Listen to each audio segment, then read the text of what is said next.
like me, you're probably not awake yet. But I did sleep all night. My 3-month-old slept, so I'm excited about that. I keep telling everybody about it. So it's been 2 nights in a row now. So we're going to go ahead and get started with Dr. Scotte Hartroft, and he's an internal medicine geriatrician. He's going to speak on medically impaired drivers today. So let's go ahead and welcome him. And hello. Can everybody hear me all right? Okay. I'm usually shouting, just got out of the military, so I'm used to just yelling across the room. So if I get too loud, just let me know. Today I'm talking about medically impaired drivers, and it's not a topic you'll hear very often because not many people like talking about an area that causes conflict. They all want the happy, cheery subjects, and I'm just used to being assigned the ones that tough subjects, and it's a difficult one as well. But the overall I want you to think about is, instead of thinking about medically impaired driving and assessment, instead of thinking of it as punitive, actually think about it as assessing for actually really rehabilitative measures. You know, like buffing your older folks up and making them better drivers. Don't think of it only as, are we taking away the keys? Is it time? But instead look at it as, is there something we can do to make them better drivers and make them last longer in their driving? So that's one way to look at it. Again, medically impaired driving, it's not exclusive to drivers over age 65, as you see every day when you drive down the road. It's not necessarily the people over 65 that almost run you off the road or scare you to death whenever they're driving down the road. It could be the person on the cell phone, eating a bagel, you know, slapping the kid in the back seat, all while going down the interstate at 80 miles an hour. You know, so you just gotta, it's not only those over 65, and it's not exclusive to memory disorders, unlike a lot of people. You know, a lot of people, we think of Alzheimer's, when to take away the keys. Well, it's just as important in a diabetic that doesn't take care and they go into comas repeatedly and have had a couple of crashes as it is in a person who has Alzheimer's. So by no means leave it only to one age or to any one diagnosis. What we do have with this is practice guidelines from respected national organizations such as the American Academy of Neurology and the American Medical Association. And what they want to make sure you understand is there's no way to say a person will not have a wreck. There's no assessment, even for us, there's no guarantee that on our way home we're not going to be involved in a crash. So what we're doing instead is we're looking at the 3 major things that they have found, 3 major areas that they have found that are most important in driving, and what we're trying to do is look for deficits, and if there are deficits, then how can you do some rehabilitative work, or when do we say it's not safe enough for them to drive? So again, you just got to be a little clear on that. So, but what we don't have are any gold standard tests reliably measuring the effects of driving by levels of memory impairment. There's not any one gold standard that everyone uses for saying that someone is or is not a safe driver. And so that's what makes some people frustrated and they don't like to talk about it. Now overall, the overall impression about people is, on CNN you remember the older gentleman that ran over the people on the pier not long ago, and then you hear about other older people who have had accidents. The reason why that's newsworthy is, if you think about it, if they reported on every 16-year-old who had an accident, we'd see nothing else but accidents on TV.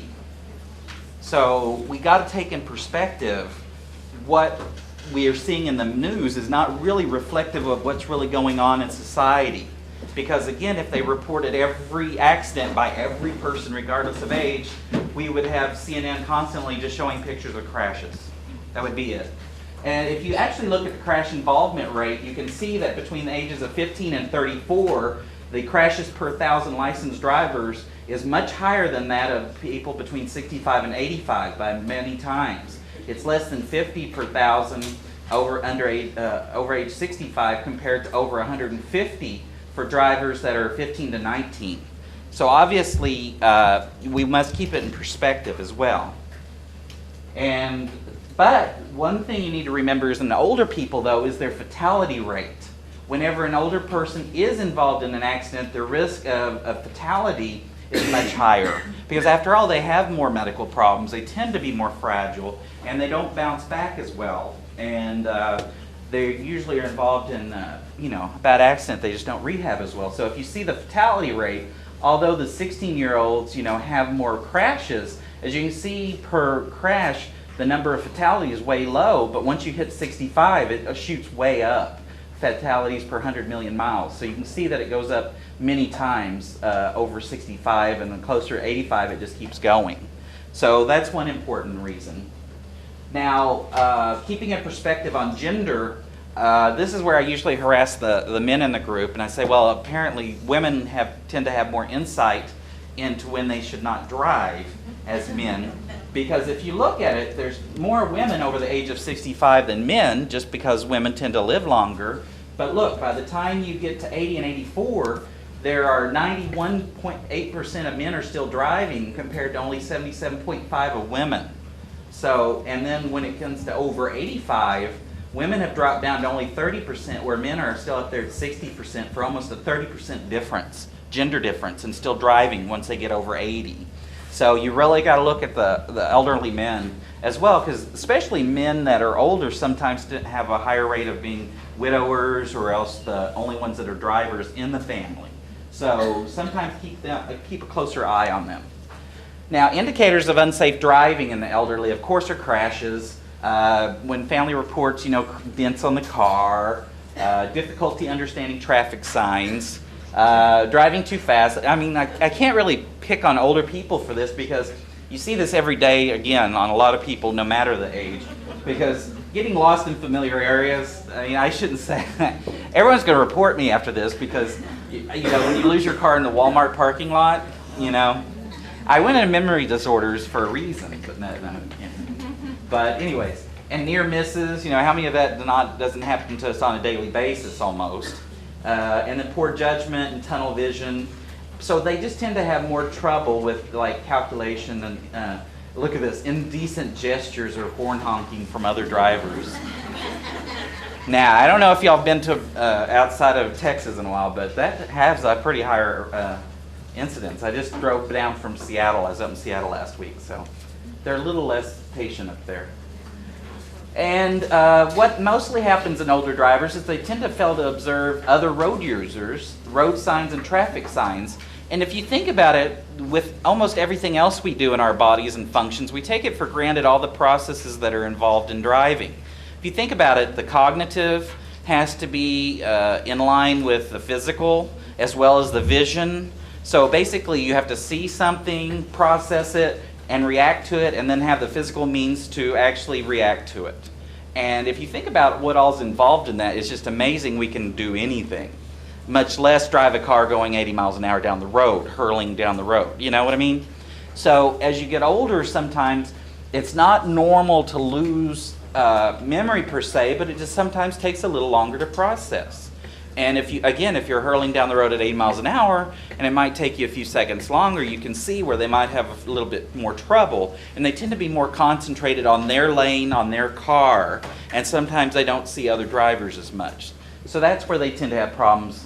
They're less likely to indicate lane changes, but as far as I know, it's probably illegal in Texas to use your blinker. As far as I know.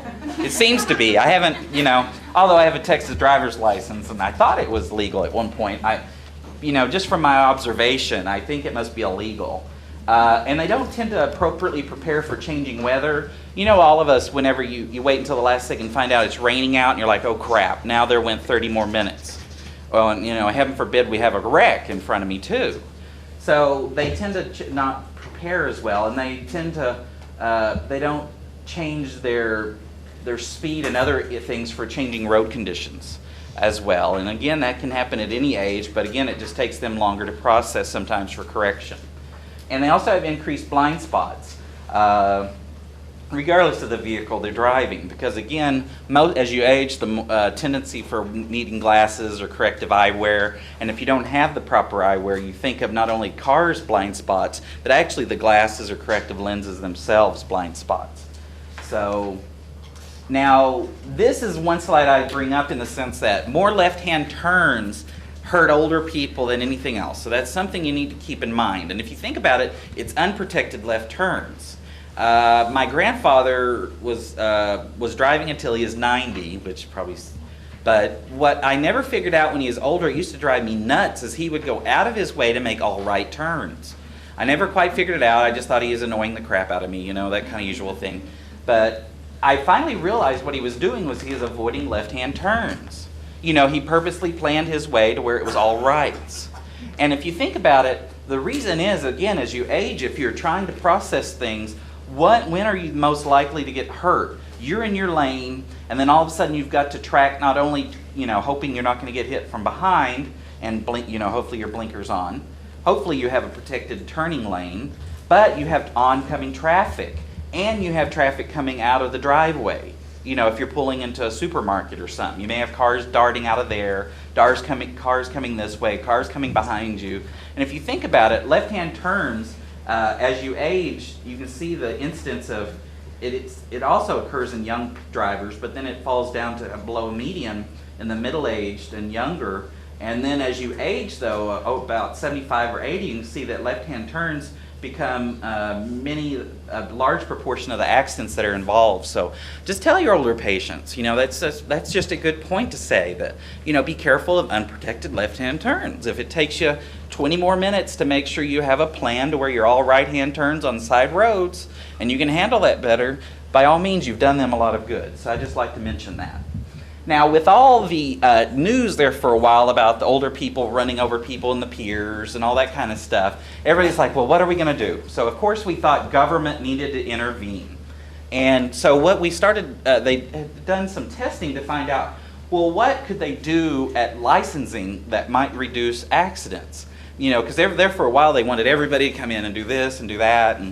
And what they did was they found in people between the ages of 65 and 74, in-person license renewal did not decrease the relative risk of accidents, but a vision test did by 8%. Because again, between 65 and 74, if you think about the incidence of cataracts, glaucoma, macular degeneration, needing glasses changed, just the usual checks and changes of vision tend to occur in this age group if they're going to happen. So that in itself led to that. But even a road test didn't, and license renewal period, in the sense of making it shorter renewal period for older people. Now, in ages 74 to 84, again, these showed a decrease, but their confidence intervals were outside of the 95% range. So that's why I put this mark here. So there wasn't anything completely conclusive you could hang your hat on here. But on over age 85, in-person license renewal decreased it by 17%. And if you think about the reason, most states send you those postcards in the mail. Does that tell you anything except for that somebody, either they or their family, stuck a stamp on it and put it back in the mail? No. You don't know if that person has walked in 5 years. You don't know if that person is in a nursing home. You don't know if that person is, you know, bedbound in the hospital in a coma. Somebody in their family put a stamp on a postcard and mailed it in with the right amount of money. That's all you know. So by them having to come in person, already selected for those people who couldn't otherwise, you know, it cut down on those people who, due to detriments or physical problems, couldn't make it in. So that's what was found helpful. And again, the vision test, road test, and license renewal period still wasn't. So again, the in-person license renewal was one helpful. And the reason why, again, is it told us that age a group of people who have the highest incidence of having physical disabilities and other disabilities that preclude safe driving weren't able to make it to the driving place to even renew it. So that's kind of helps. Now, legal considerations, the reason a lot of people don't like driving issues is because it's not only, most things are clear cut and it's all patient confidentiality, and you know, but this is one where you have to protect public safety versus also the patient confidentiality. And that's the part where sometimes you're not the good person. Sometimes you do ruffle a few feathers, and people tend to get very defensive about their driving. Which, you know, we just got to remember, though, it's not a right. It's a privilege, in the sense that, you know, it's, as far as I know, the Bill of Rights didn't say must have driving record. You know, must have driving privileges. You know, until proven otherwise. You know, part of that may have been they didn't have cars back then, but whatever. At least it saved us here. But case law illustrates that failure to advise patients on medical conditions and medications is negligent behavior on the part of providers. And case law also illustrates that healthcare systems can be liable for breaching confidentiality. So you can see these two right there kind of catch you in a bad loop, you know, catch 22. If you don't tell somebody or make sure they're not driving, you're in trouble. But if you break their confidentiality, you're in trouble.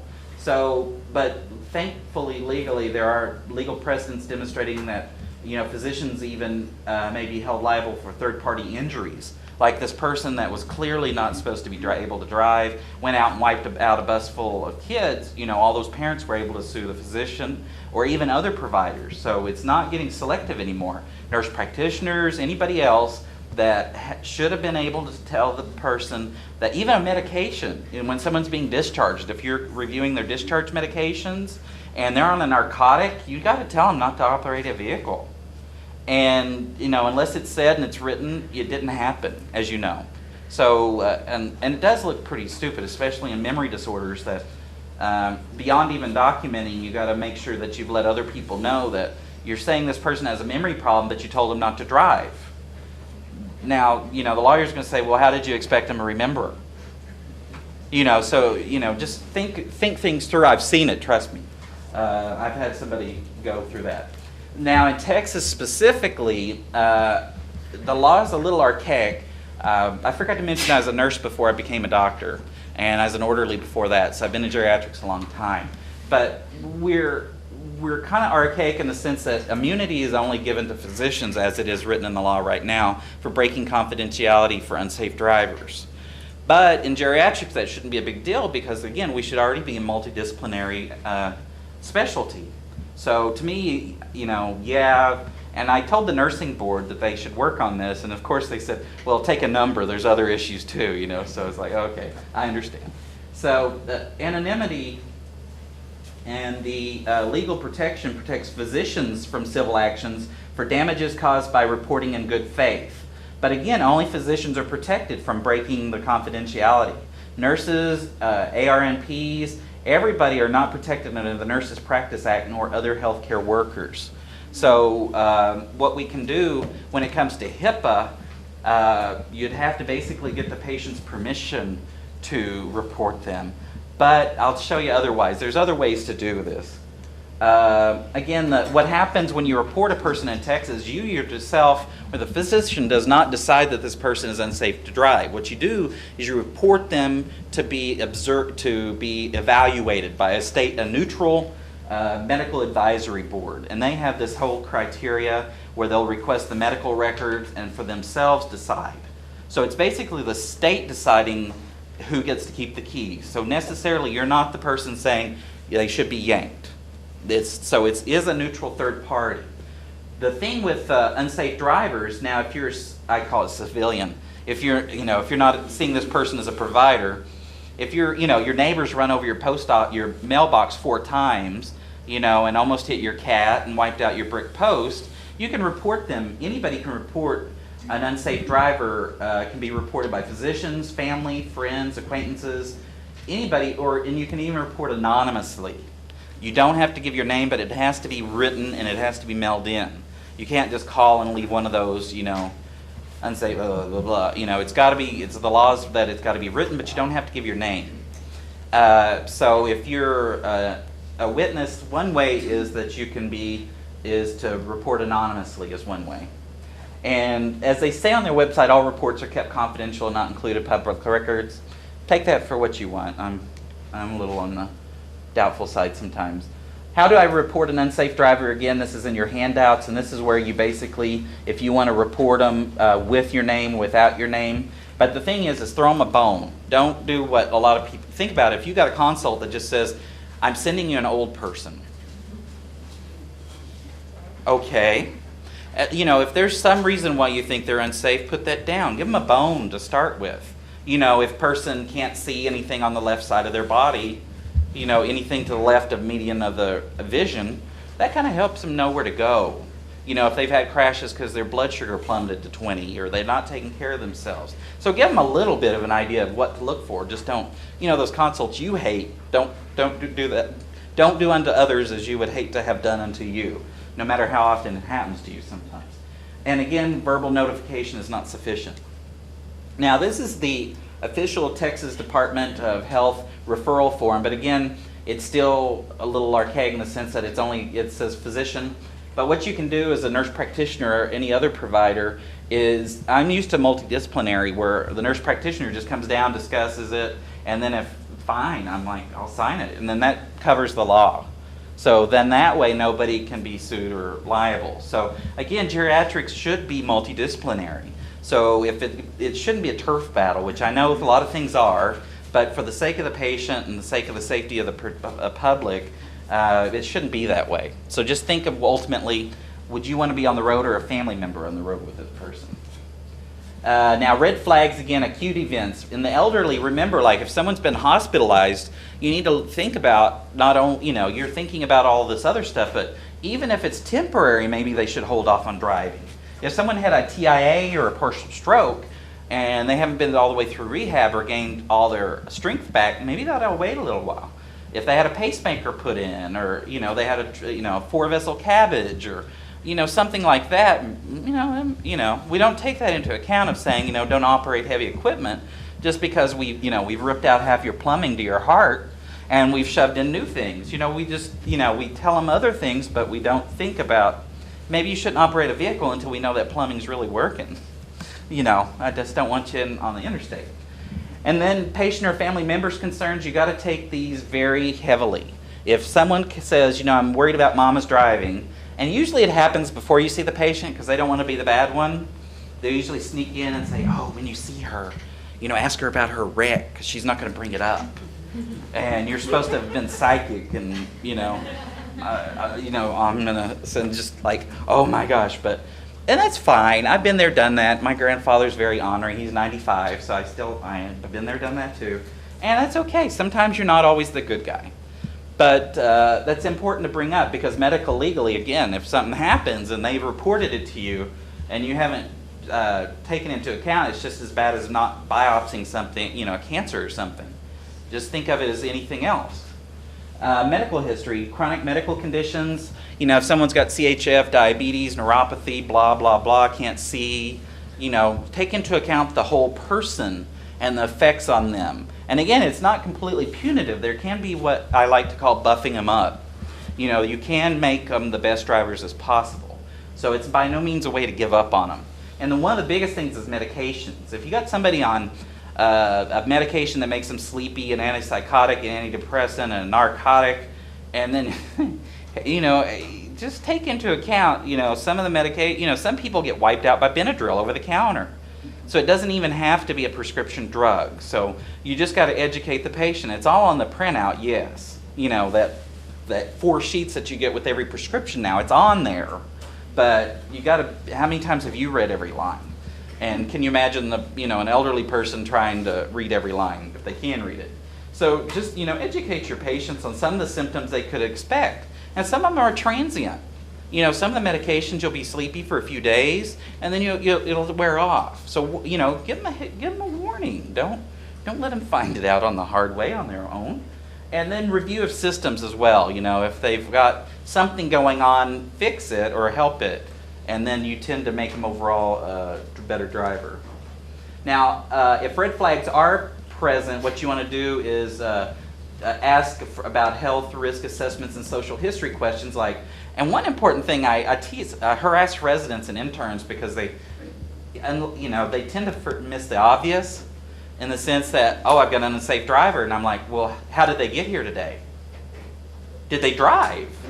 So you don't just say you shouldn't drive and then, oh, by the way, just guess that the person must have been driven here. Because I've literally had that. I'm like, well, maybe we ought to call something or make arrangements. You can't just... you've got to provide resources as well if you're going to be an effective provider. But sometimes, and then has other physicians or providers, I should put provider, brought up driving issues? Because when people start provider shopping, they do it for narcs. Why wouldn't they start doing it for other things they don't like? Someone told them not to drive. Well, my goodness, sometimes, so if someone's like, the old saying, when someone gets mad at you and says, well, I've been to 12 neurologists and they've all told me the same thing, so I'm sure you're going to be the right one. You're like, red flag, Obviously, something's going on here. So just remember to ask, have other people mention anything about your driving. And then gather also data, do other people on the road cause you distress, which, I would say I do. on the way over here happened. Have you had any recent problems when you drive? And, you just open up generalized questions. And again, non-judgmental, instead of like we used to say, how much do you smoke? How much, you don't smoke, do you? Kind of judgmental. You don't say, well, you almost wiped out 40 people on the way over here, didn't you? Or, you just kind of open questions and let them fill in the pieces. And then, let me see, and understand your patient's mobility needs. Again, some people, if they're widowers and they don't have any family or any social connections, again, it varies. Whereas if somebody lives at home with their 12 kids or, and there's easy ways for them to get around, then you've got to take that into consideration on specifically as well on social issues. So overall what we do is we screen to determine if the person is potentially at risk. You assess for driving-related functional skills, which the AMA, the American Medical Association, uses the ADRES system, and that's in your handout. Treat underlying causes and refer for further evaluation or adaptive training, and counsel on safe driving, and follow up for signs of depression, isolation, and compliance if you do take away their keys. Because you can't, especially in geriatrics, you can't just say, you can't drive, bye, thank you ma'am, pay on your way out. You got to provide them some way of still having independence, but not necessarily requiring a car to do that. So you've got to give them other ways to do that.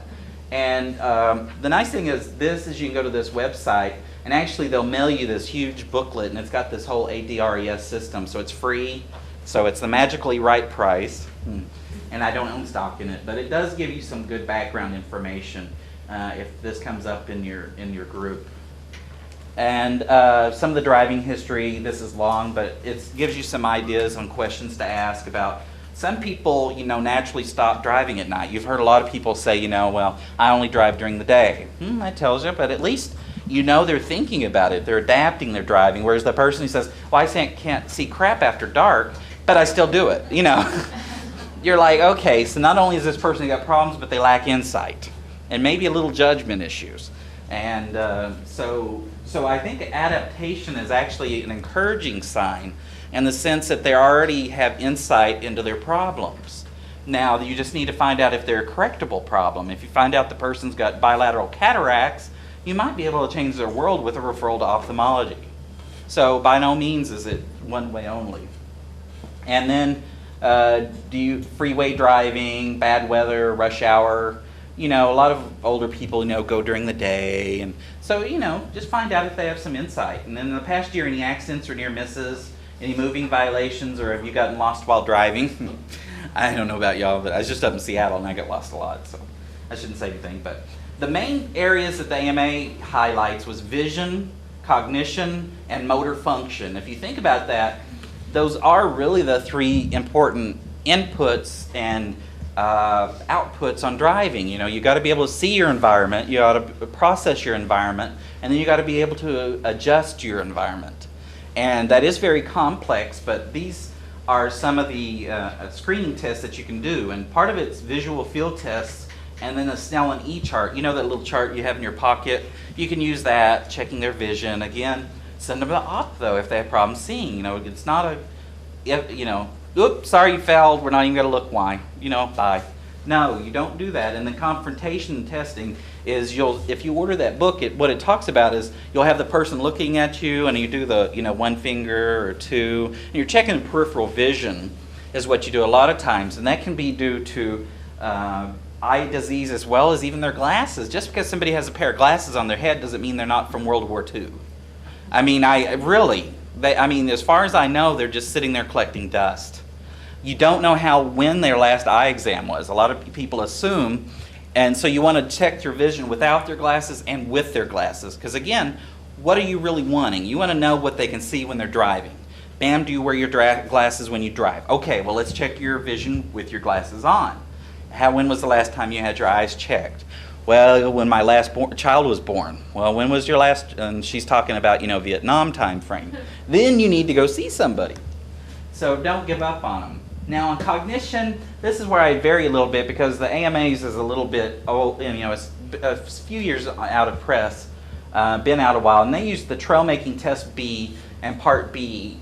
And I don't know if y'all had any of that in your, if you've had any cognitive, so it's a good executive test. and I use it for certain things. But then they also had the clock drawing test, which again is used, but it has like 12 scoring methods, and it's very complex. And so what I use instead is the CLOX one. Did they go over that with y'all? And the nice thing about it is it's actually very predictive of not only memory disorders, but actually you can use CLOX 2 for actually prognosis with memory problems, for long term. And it's pretty easy to do, and you can actually have it done at the front desk. If someone's coming in for memory problems or driving problems, just say, tell the front desk, if they're trained on using the clocks, it could take 2 minutes, come back to you, and then you actually just look over it. And then you've already done your screening for the most part. And then what you can do, there's also a clinical dementia rating. Did they go over that? It's used more in research, but the reason, I'll tell you why I mentioned that, and we'll go over it. And motor function, the rapid pace test, or the get up and go test, where they sit in a chair, they go 10 feet, turn around and sit down, and you time them. It's an easy test to do. And what you're looking for is mobility issues, whether it's getting up out of a chair, and then that kind of helps you find out, is it rheumatoid arthritis that's keeping them from moving? Can they not raise themselves up out of a chair? And you note it because, if you need to send them to PT for upper extremity strengthening, you can do them a world of good because it takes that upper motor to draw, the steering wheel. So, think while you're looking at them. And then manual test of motor strength, again, the 5 out of 5 motor strength, and then the range of motion, especially with the neck. And I go over that also in your handout, and it's on the address system. So, and again, if you think about it, you got to be able to look behind you to some degree. You got to be able to move and adapt and use your vehicle. Now, what can you do? Also, this address system is an in-office assessment of driving-related skills. It doesn't necessarily assess the patient's performance on a driving test, though, which, again, even with the driving test, it's not necessarily a gold standard because some people have a good day and some people have a bad day. Sometimes with early Alzheimer's, some people are very lucid one day, might do great on a driving test. The next day, no, so it's not, so that's why I like it in a way, but it doesn't predict crash risk because if you think about it, nothing can really predict even you or I on our way home if we're really going to be involved in one. So how are you going to extrapolate that to an older person? And what you do is you recommend scoring limits to evaluate the patient's performance, identify and correct any functional deficits. Again, don't look at a driver assessment as punitive. Again, think of it as buffing up and making them the best drivers possible. And recommendations are subject to state reporting laws. So if you go to another state, you need to find out in that state, is it mandatory reporting? Is it recommended? Is it not? In Texas, it's not mandatory to report, but you darn well better record it in your notes. And you have to counsel the patient. So in Texas, it's not required that you report them, but you better have it written down, and very well counseled, and not only the patient, but if possible, the whole family. So, especially in geriatrics, when you first see somebody, that's the time to start having them fill out the HIPAA waivers on who they would allow you to share health information with if for some reason they aren't able to help or understand or something, and then that way you get it out of the way. Then you know the person, because it's not always the children. Sometimes the kids and the parents haven't talked in 20 years, but their neighbor's really their healthcare power of attorney. So you need to know that up front. And if you've already covered that, then you'll already be covered if you need to mention to someone they shouldn't be driving. So it's early up front, and that covers you for a lot of stuff. So just think ahead. And again, this is the address system. It's in your thing. And again, this is checking for visual fields around your visual acuity. And then this is the range of motion, motor strength. Here's the trail making test in how many seconds, and the clock drawing, and this is the system they used here. But again, I used, instead of doing the trail making test and the clock drawing, which can take a long time, instead I do the CLOX 1 and with the cutoff score of 10. And that's actually set at for a young person normal, because again, like bone mineral density testing, you don't want to wait until it's already bad for even their age before you catch it. You want to catch it things proactive. Again, this is a screening test, not a diagnostic test. So again, if you pick this up, then you might send them on. If you're unsure, it red's a red flag, then you still consult neuropsychiatry or neurology or somebody else to do further testing or diagnosis. So, you know, if you find out they were just more, you know, depressed or something else is making them not score as well, or they just don't give a crap, you know, you got to find out a little bit difference on that too. So every patient's a little different. So on the cognitive testing, the trail making test B, it's usually said less than 180 seconds. Everybody has their own kind of, but for this, the AMA, they set it at 180. Clock face test, basically normal or abnormal. Whenever I use that, there's not, you can grade it all you want, and you can do some fancy stuff and impress a lot of people, but for the most part, it's normal or not. But for CLOX 1, which is the easiest and quickest screening, is usually 10 is the cutoff. So you can go down here, if it's abnormal, you counsel not to drive. Again, that can be transient until they get referred to someone. And if you refer them to neurology or neuropsych, put on that, is the person safe to drive? You know, is that why you're sending them? You're like, you know, person had a CLOX score of this, concerned for memory problems, also concerned for driving. Is this person safe? Don't let them off the hook. That's why they make the big bucks. And that's why you're not getting the answer if you don't otherwise. Because again, they're not going to answer it unless you specifically pin them down to answer that for you. So use what you got. And if you're unclear, again, make the referral. Neurology, geriatrics, neuropsych. If it's normal, decide when and if retesting will be needed. And continue the rest of the testing with vision and physical function. And actually, so again, this is the trail making test. Y'all might have seen that where you go from 1 to A, and then 2, and then to B. So you're doing set changes, which is why you do better. It's harder to do the trail making test B than A, because you have to not only have one process of going A to B, you've got to switch in your mind that you know, 1 goes to A and then A goes to 2. You switching processes there, so it takes overriding neurocognitive abilities to understand that. So it's a tougher test. But, and this is the CLOX 1, it's in your handout, but down here it's usually got the circle. But CLOX 1 is actually when you flip this piece of paper over and you have them draw the clock on the back.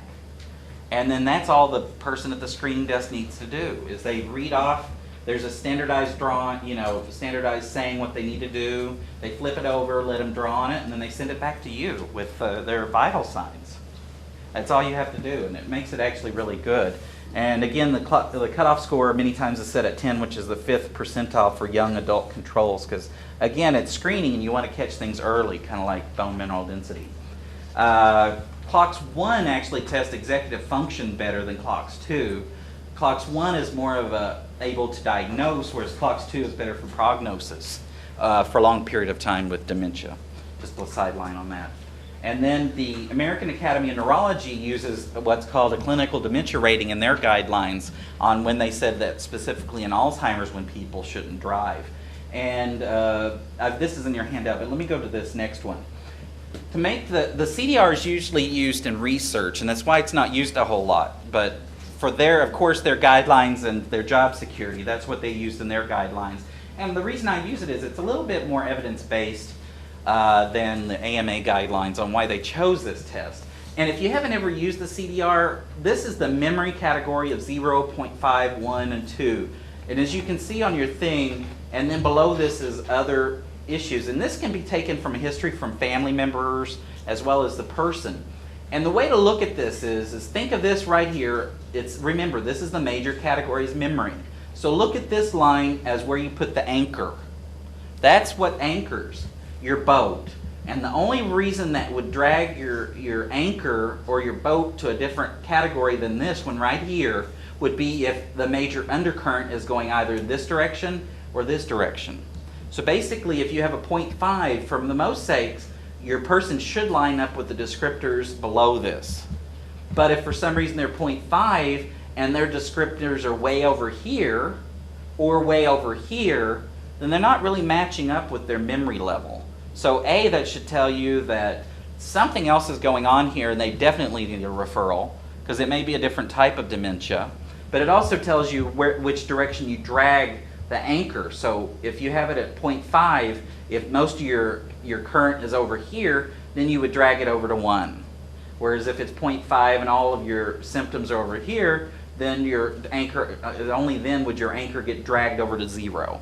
So that's kind of the easy way to think of the CDR. It goes above 2, but by the time you get to 2, we shouldn't be talking about driving still. So that's why I stopped at 2 here, because once you get past on that, that's only theory and you shouldn't be driving.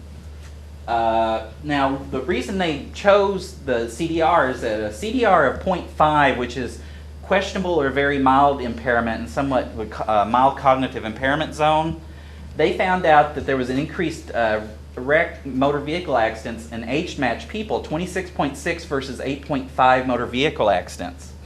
But that's less than people aged 16 to 19, even with so-called neurocognitive intactness. We just learned the frontal lobes take a little longer to fully develop as part of it too. But because actually they have a higher rate of motor vehicle accidents of 28.6, even higher than a person with mild cognitive impairment. So they're like, well, so our society has said that we're letting 16 to 19-year-olds, so why would we let people that on average have less accidents not drive just because they have a diagnosis or a number? So, and then once you get to a CDR of 1, which is mild, and it goes to an MMSE of about 24 to 19, their motor vehicle accident goes to 5.5 to 7 times increased risk compared to even their same aged controls. So 1 is basically a memory disorder, Alzheimer's or some type. 0.5 is questionable or mild, which could be mild cognitive impairment, don't know, kind of the gray zone. So you give them kind of the benefit. But the thing with 0.5 though is that a lot of times those people can progress on to a heavier form of dementia. So that just means you need to test them more often, like every 6 months. And so even the difference between a CDR of 0.5 and 1 increases their motor vehicle accident by 2.2 times, just from going from that 0.5 to 1. So just a little bit really does change. And I've got the studies down here if you want to look them up. They're actually pretty neat to read. So their final statement from the American Academy of Neurology concerning Alzheimer's specifically is that Alzheimer's patients with CDRs of 1 or more are at an unacceptable risk to continue driving, and people with CDRs of 0.5 are at an increased risk compared to age matched, but still they're at less risk than a 16 to 19-year-old. So they said basically a CDR of 1 or more should be informed they should not drive. So that's why they used the cutoff of 1. They actually had a little bit of numbers to back up why they chose 1 over 0.5 or over this. So that's why I like to throw that in there as well. So if someone's on the line and you're just kind of like, then that's kind of a backup thing for memory. Then you can say, well, their CLOX was this, and if they're still kind of borderline or concerned, then you can also throw in a CDR, and then you can use a different professional organization's recommendations. Drivers with Alzheimer's have trouble with landmarks, of course, traffic signs, and they tend to drift out of their lane. We found out Alzheimer's is not really just memory problems, it's actually executive function, which you're starting to hear more and more. And what that is if there's one process going on, it's like having 12 irons in the fire at one time. If you get Alzheimer's, it's harder to do that. You can do one process sometimes very well, but when you add a second step to that, then it kind of crumbles. So you can, move your arm, but then you ask him to lift this left foot up at the same time or chew gum, then that's when they have problems. So it's really the combination of processes, which really is executive function, the ability to do more than one process at one time.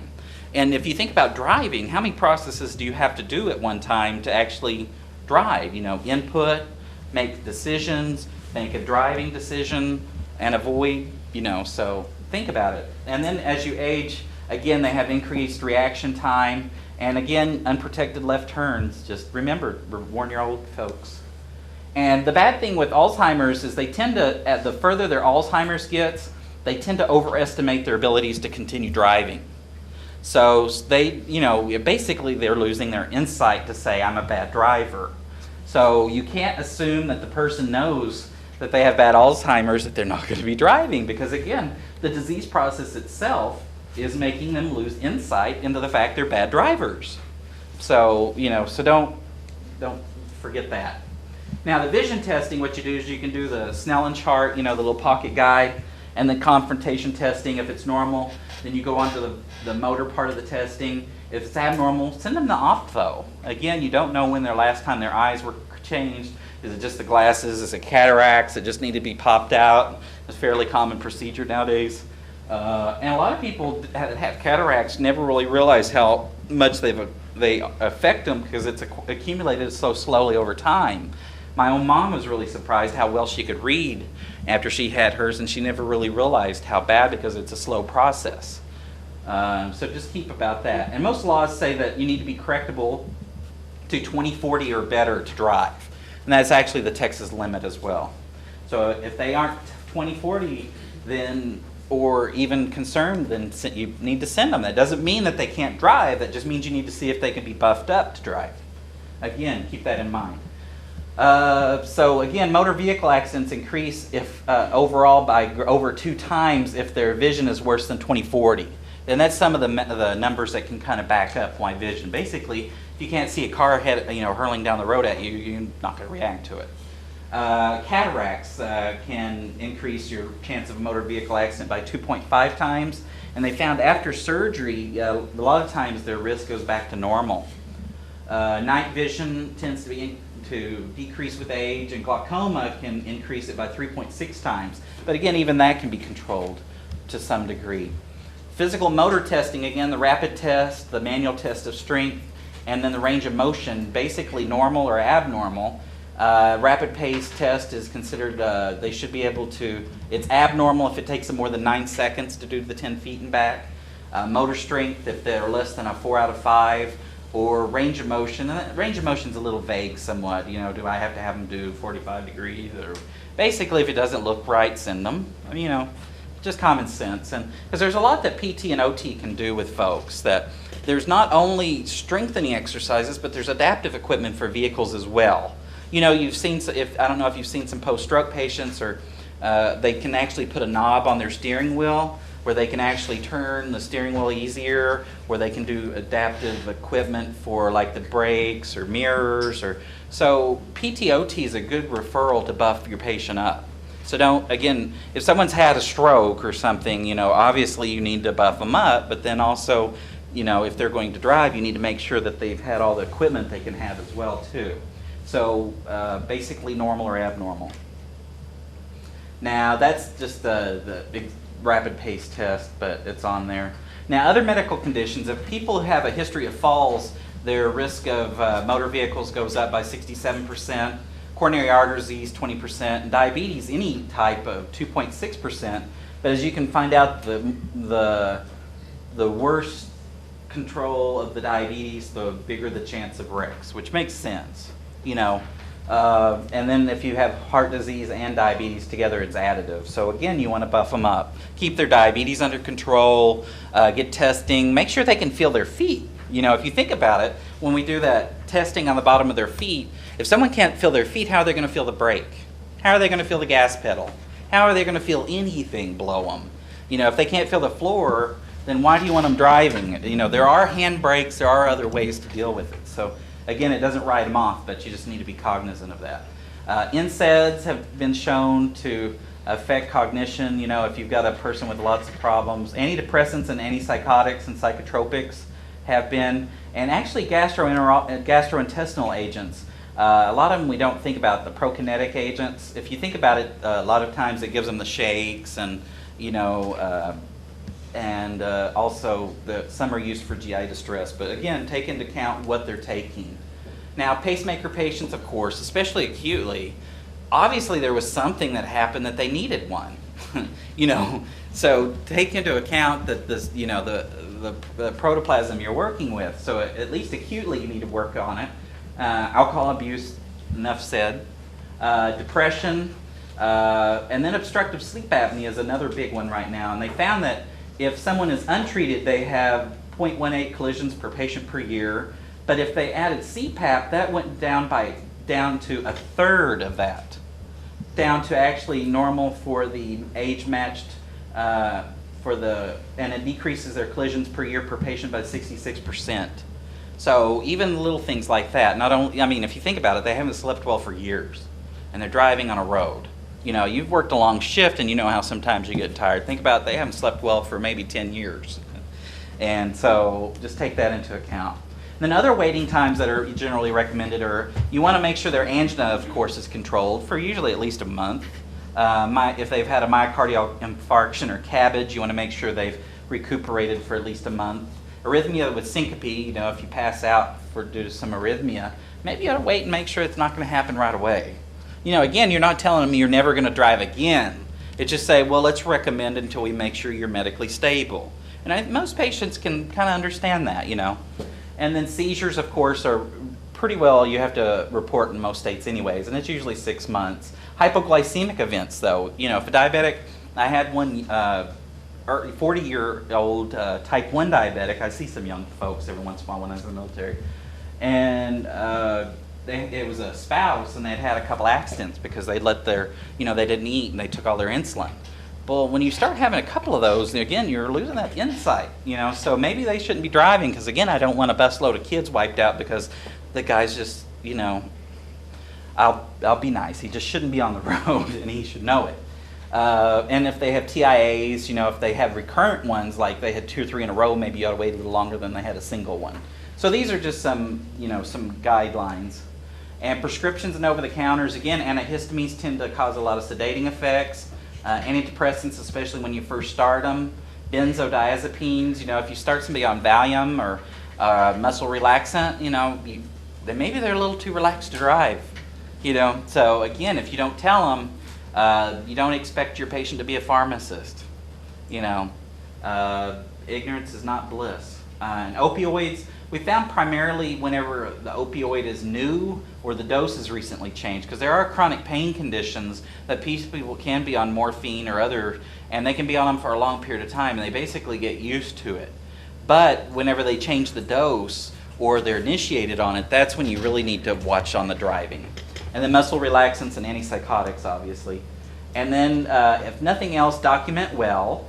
An intervention to enhance or prolong driving, fix remedial factors, adapt to others, and general knowledge refresher courses, and report to licensing agent if indicated. And again, physical therapy, OT, ophthalmology, podiatry, orthotics, orthopedics, neuropsych. There's tons of ways to help your people. You're not only helping them drive, but you're going to also help their quality of life and their activities of daily living. If you think about it, the skills required in driving are also required for a lot of other things you do in daily life.